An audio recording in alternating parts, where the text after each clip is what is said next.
আরজি করে এই বোনটা ইনসাফ পেল না কেন বলো?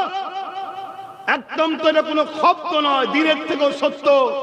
কি একটা বোন ফুটফুটে মেয়ে, সে কষ্ট করে মেহনত করে আরজি করে চিকিৎসা করছিল, তাকে একদল পশু রেপ করে হত্যা করেছে। এই তো ঘটনা, শাস্তি হয়েছে।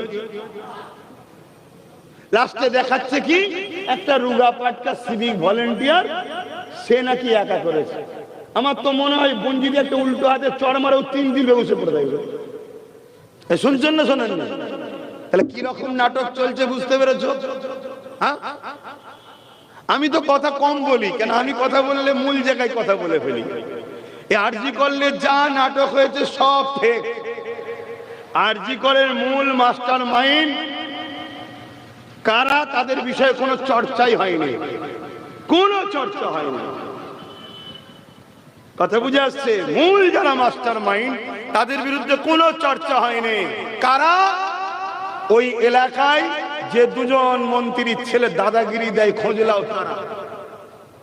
কিন্তু সে বিষয়ে কোনো কথাই হবে না, মিডিয়া সে বিষয়ে কথাও বলবে না।